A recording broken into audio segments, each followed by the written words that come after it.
Karena ya tujuan menikah itu ya untuk menenangkan jiwa, menenteramkan jiwa, menundukkan pandangan, menjaga kemaluan. Maka pilihlah ya di pasangan hidup yang menyenangkan hati ya ketika kita melihatnya. Bismillahirrahmanirrahim. Assalamualaikum warahmatullahi wabarakatuh. Kembali lagi bersama kami di Pos 1 Podcast Santai bareng Ustadz.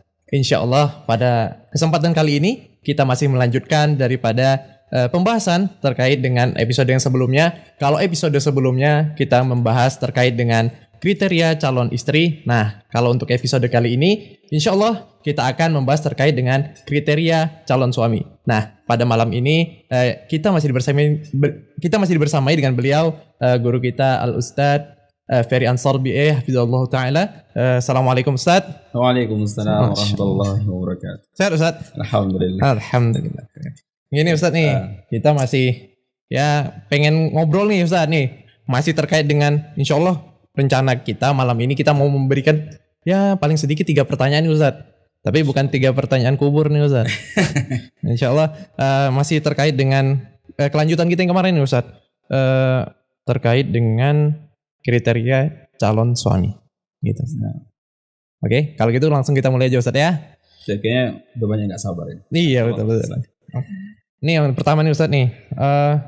Ini mungkin kasusnya sudah cukup terkenal lah di kalangan anak-anak muda nih Ustaz. Terkhusus kaum milenial yang mungkin memasuki umur sekitar 20-an, 21 sampai ke 25. Nah, ini kasusnya akhwat nih Ustaz nih. Ngomongin akhwat. Nah, ternyata ada beberapa akhwat yang memiliki keberanian nih untuk menawarkan dirinya untuk minta dinikahi begitu Ustaz kasusnya. Nah, namun terkait ini nih Ustaz masalah ini. Bagaimana sih standar seorang laki-laki itu sepertinya sudah layak untuk diajak menikah? Nah, itu bagaimana Ustaz? Kriterianya apa aja Ustaz? Nah, alhamdulillah wassalatu wassalamu ala Rasulillah wa ba'du. Sebagaimana ikhwan dia memilih, maka akhwat juga memilih, gitu ya. Kita memilih siapa yang layak menjadi pasangan kita. Begitu juga akhwat, dia juga memilih siapa yang layak menjadi pendampingnya, yang menjadi pemimpinnya di rumahnya, ya. Oleh karenanya sama-sama memilih. Nah, oleh karenanya Islam telah memberikan gambaran-gambaran yang bisa dijadikan pertimbangan bagi seorang yang hendak mencari calon suami, ya. Oleh karenanya para akhwat ya dia harus melihat ya apa yang ada pada lelaki itu sehingga dia tertarik untuk dinikahi oleh lelaki tersebut. Nah, tentunya yang pertama adalah agama yang penting. Ya, Allah Taala berfirman, "Wala 'abdun mu'minun khairun min musyrikin walau a'jabak." Ya, seorang laki-laki mukmin itu lebih baik daripada seorang musyrik yang membuat engkau takjub. Sekarang kan banyak nih yang takjub nih dengan apa namanya seperti pemuda-pemuda boyband. Oh iya, artis Korea Ustaz ya. Korea ya, lihat wajahnya ya tergila-gila, mereka tergeli-geli ya. Dia tergila-gila dengannya.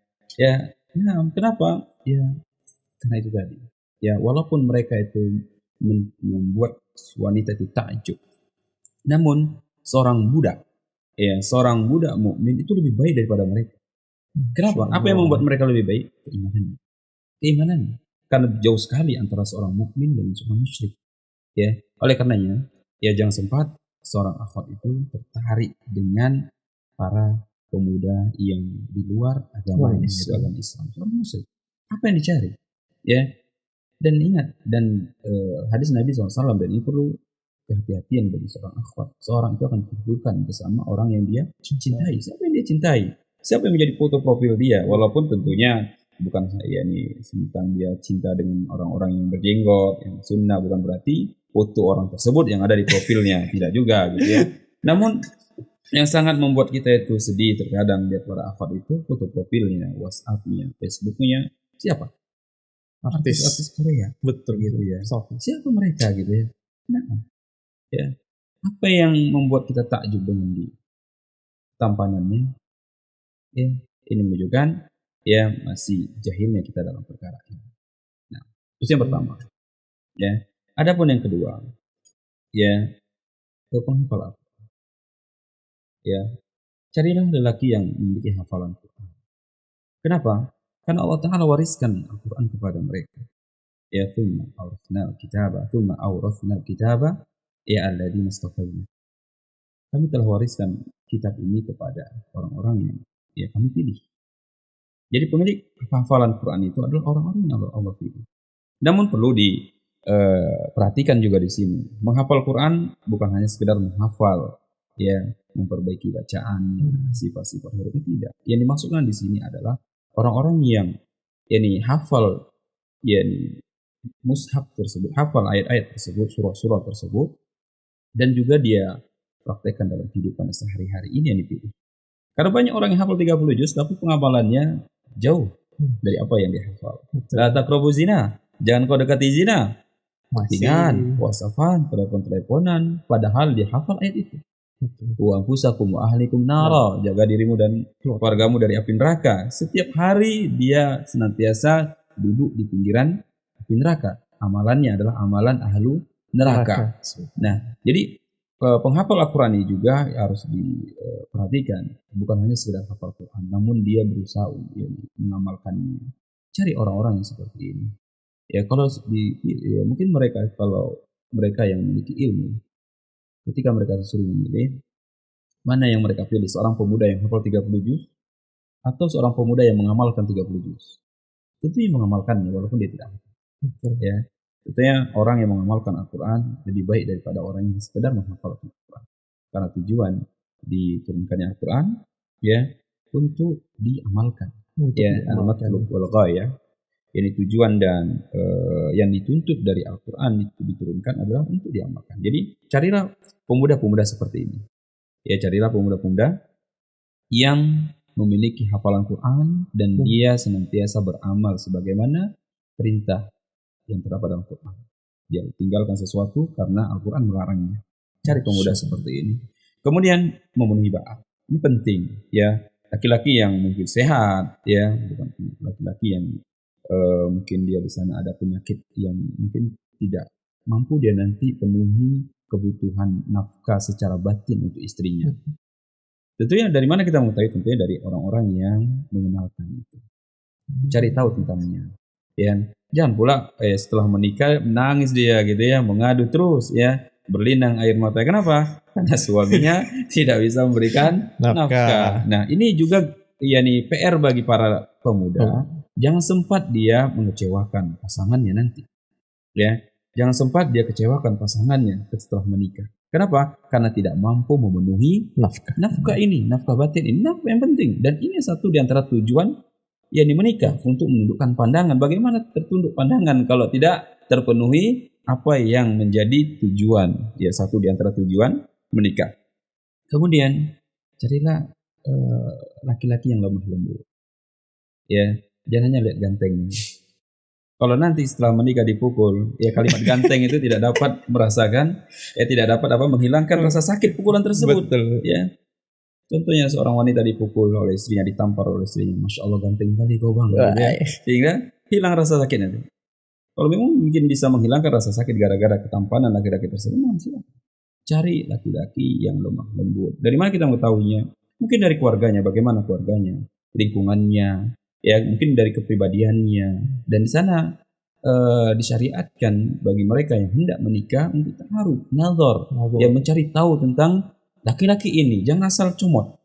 Betul. Ya, orang kita sebagaimana kita sebutkan kemarin, memilih makanan, memilih barang yang ingin kita beli aja kita pilih, ya kita selektif. Cari HP atau mau yang KW, ya, atau coba cari-cari bagaimana nih HP tersebut adalah HP yang benar-benar original, HP yang benar-benar bagus gitu ya, yang belum sama sekali tersentuh gitu ya sama orang lain, para pembeli lain. Untuk pilih itu. Ya, ini bagaimana? Ini barang bagaimana dengan pasangan? Cari yang lemah lembut. Karena tentunya laki-laki yang lemah lembut ini memiliki keutamaan yang banyak. Nabi SAW adalah orang yang lemah lembut, ya, lemah lembut dan penuh kasih sayang kepada pasangannya. Karena sudah identik lemah lembut ini bentuk kasih sayang seorang suami kepada istrinya. Ketika dia salah, dia maafkan atau dia akan menasihati. Berbeda dengan orang yang temperamen, ya, sedikit marah, egois dan sebagainya. Nah, ini yakni senantiasa meletakkan yakni tangannya di wajah istrinya tanpa jadi pukul dan lain sebagainya. Oleh karenanya Rasulullah SAW ya, ada salah seorang ummahat ketika itu mendatangi Nabi SAW ya, bertanya tentang beberapa pria. Maka Nabi mengatakan, adapun Abu Jaham, dia tidak pernah meletakkan tongkatnya. Artinya apa? Dia senantiasa memukul istrinya. Maka jangan menikah dengannya. Maka menikahlah dengan Usama. Kenapa Usama terkenal dengan lemah lembut? Nabi SAW merekomendasikan, ya, ini menunjukkan bolehnya seseorang merekomendasikan pemuda untuk seorang pemuda, boleh. Ya, nikahlah dengan dia karena dia memiliki seperti ini. Dia lembut, ya dia perhatian dan lain sebagainya. Jangan menikah dengan dia, gitu. Karena kau nggak akan ya sanggup hidup bersamanya. Mungkin dia cocoknya dengan orang yang seperti dia. Ya sekufu. Ya, sekufu. Sekufu sama-sama apa? Sama-sama temperamen gitu ya. Jadi apa namanya, perang dunia itu benar-benar akan seru jika sama-sama sekufu gitu. Kemudian ya tentunya carilah lelaki yang menyenangkan jika dilihat. Karena ya tujuan menikah itu ya untuk menenangkan jiwa, menenteramkan jiwa, menundukkan pandangan, menjaga kemaluan. Maka pilihlah ya di pasangan hidup yang menyenangkan hati ya ketika kita melihatnya. Ya jangan pula ketika kita ya melihat aktor kemudian melihat suami kita, masya Allah jauh ya, jauh antara bagikan bumi dan langit gitu. Bumi dan langit. Ini kenapa? Karena senantiasa melihat ya ini pemandangan yang haram. Ya maka oleh karena itu carilah ini pemuda yang benar, yang menyenangkan hati, dan jangan menikah itu karena terpaksa. Ya tidak, ini tidak baik. Atau menikah karena kasihan sama dia. Kenapa? Nggak ada yang mau sama dia. Gitu. Saya sajalah, tidak mengapa. Ini salah, keliru. Kenapa? Karena kita dianjurkan untuk mencari pasangan yang dapat menyenangkan hati kita, menyejukkan pandangan kita. Karena satu di antara tujuan menikah apa? Menundukkan pandangan. Kalau sudah menikah pandangan tak tertunduk, salah cari dia. Ya. Nah, rumput tetangga hijau terus ya. Ya. Lebih hijau daripada rumputnya. Karena rumput tetangga terus disiram. Ya, sementara rumput dia dibiarkan gitu, semak belukar, tidak terurus tidak terurus gitu ya. Nah, suami orang mungkin mau pergi kerja, disetrikakan pakaiannya dan lain sebagainya. Suami dia dibiarkan saja ya. Pakaian seminggu tak dicuci, itu saja pakaiannya. Ya salah sendiri, rumput tak diurus. Kemudian sepupu.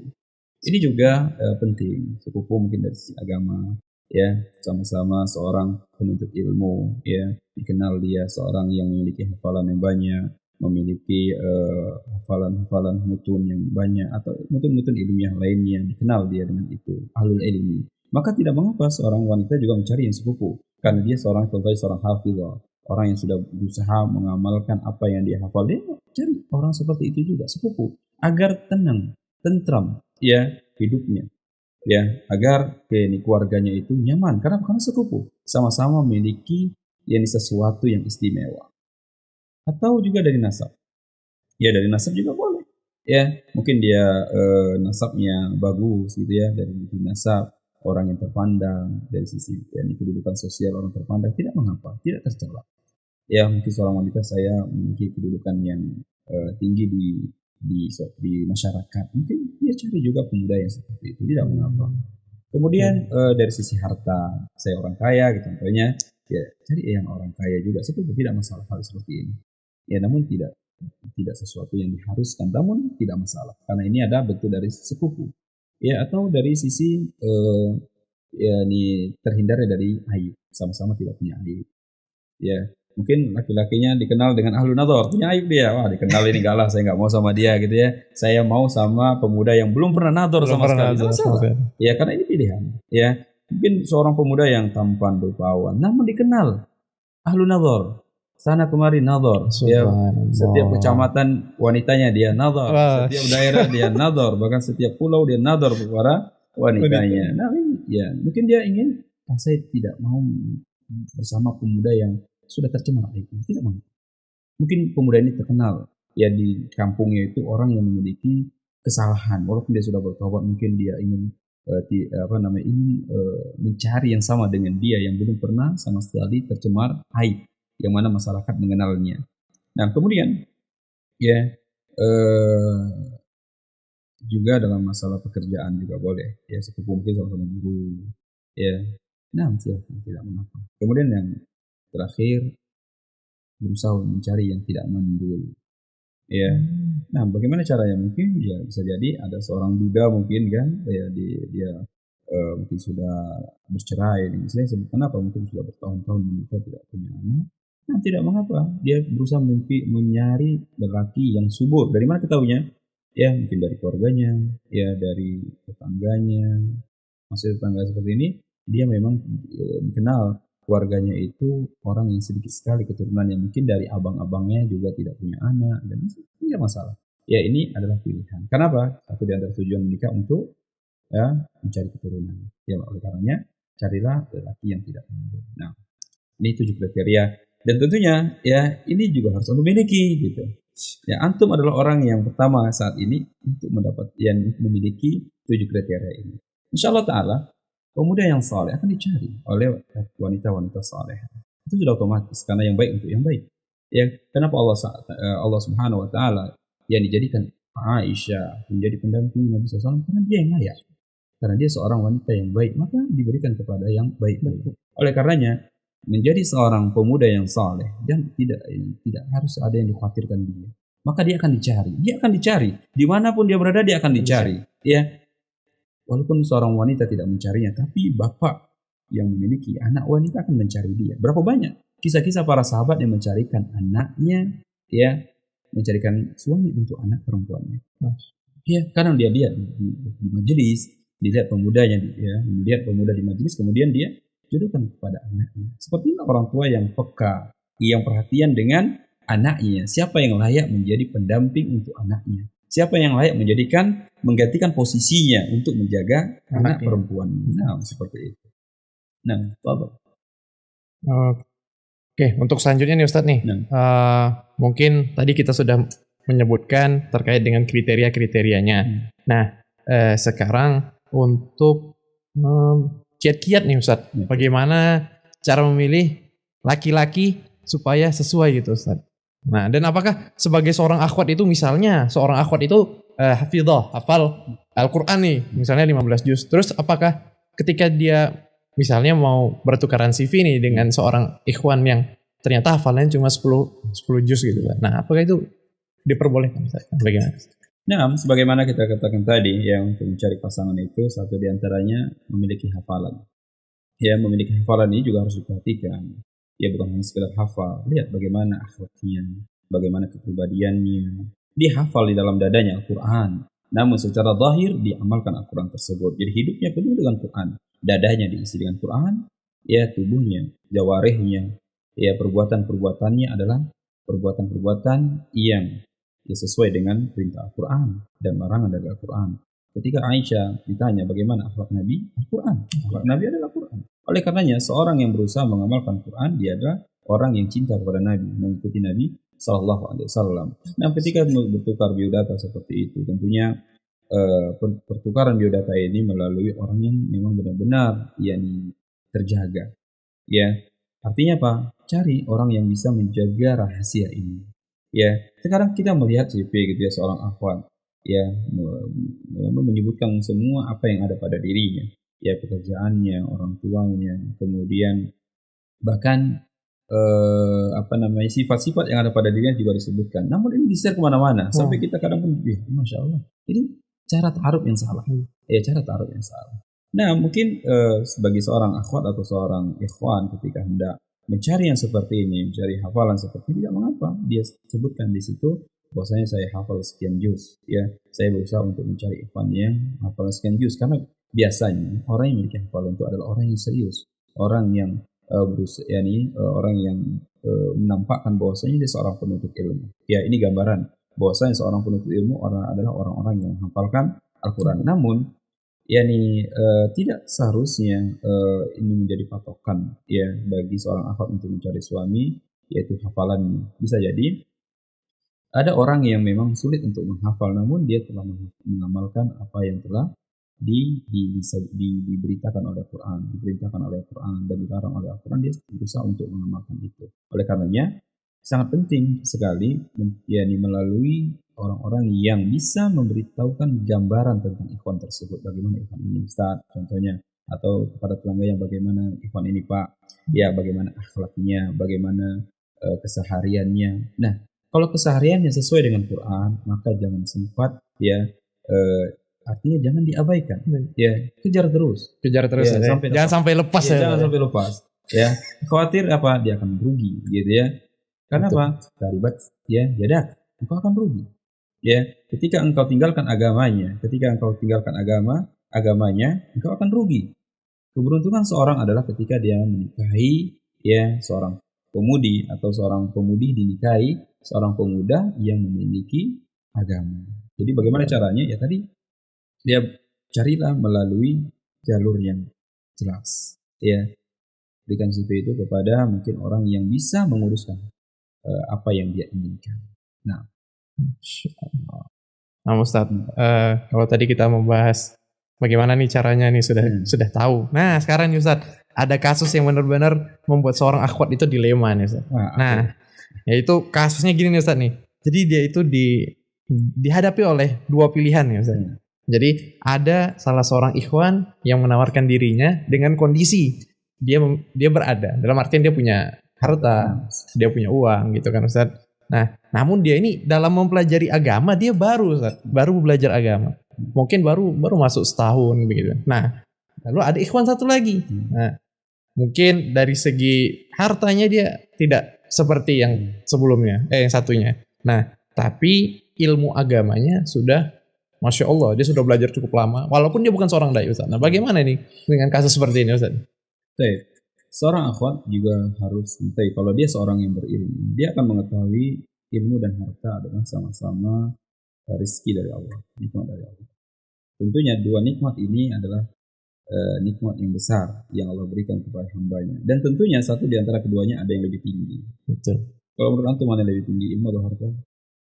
Ilmu, Ustaz. Ilmu, karena ilmu menjaga kita. Adapun harta kita yang menjaga, capek kita. Betul. Antum punya emas 1 kilo, capek jaga 1 kilo 1 kilogram itu antum letak di peti, ya kan? Masukkan ke dalam lemari dikunci lagi. Dari kunci, lemari di mana? Di kamar. Kunci lagi. Ya. Kamar di mana? Dalam rumah kunci lagi. Di rumah biasanya ada tambahan lagi gerbang dan sebagainya. Bahkan semua makhluk ikut menjaganya. Manusia menjadi security, anjing pelacaknya. Kemudian dari kalangan jin pun terkadang dijadikan untuk menjaga rumah tersebut. Sulit. Harta membuat kita itu ya capek. Ya, tapi kalau ilmu kita yang dijaga. Ketika kita ingin minum, ini halal atau haram. Ketika kita ingin melakukan sesuatu, ini halal atau haram. Ketika seorang akhwat ingin melakukan sesuatu ditegur oleh suaminya, ini haram, jangan lakukan. Ketika ia mencari nafkah, tentu jelas orang yang memiliki ilmu akan selektif dalam mencari harta. Maka kalau dipilih mana yang lebih utama, carilah yang memiliki ilmu. Karena ya ilmu adalah rizki Allah yang paling besar. Para nabi ya alaihi salatu wassalam, mereka diberikan Allah kenikmatan yang besar, yaitu ilmu. Bahkan tidak pernah mereka meminta tambahan kepada Allah kecuali ilmu. Rabbi zidni ilma, ya Allah tambahkan kepadaku ilmu. Maka carilah orang-orang yang memiliki ilmu. Adapun harta ya sebagai penyerta. Tapi kalau ada ilmu dia, ada harta dia, wah itu paket lengkap ya. Itu jangan sampai lepas ya. Cari di mana ya nih keluarganya, seperti itu. Nah Ustaz, waduh, ini dari apa yang antum sampaikan ini sepertinya cukup berat juga nih Ustaz bagi seorang laki-laki untuk mempersiapkan dirinya. Nah, tapi terus harus berusaha ya. Betul. Jangan langsung pesimis, optimis. Saya harus bisa. Ya, sedikit ini, 7 syaratnya sedikit sekali, gitu ya, sangat sedikit. Nah, antum udah dapat 6,5 kan? Ya, setengah lagi. Ya. Cari setengah lagi ya. Apa setengahnya? Ya, karena antum belum punya istri, gitu ya. Nah, sempurnakan dia. Masya Allah. Nah Ustaz, sepertinya itu saja nih Ustaz yang kalau ditambah lagi nanti semakin berat ya nih Ustaz sepertinya. Mungkin nanti episode yang akan datang insyaallah. Masya Allah. Nah, mungkin kita cukupkan Ustaz ya. Nah, pada pemirsa semua, mungkin untuk malam ini cukup sekian yang bisa kita sampaikan. Insya Allah pembahasan selanjutnya akan kita sampaikan pada episode berikutnya. Insya Allah. Ustaz, Fadol, minum dulu Ustaz.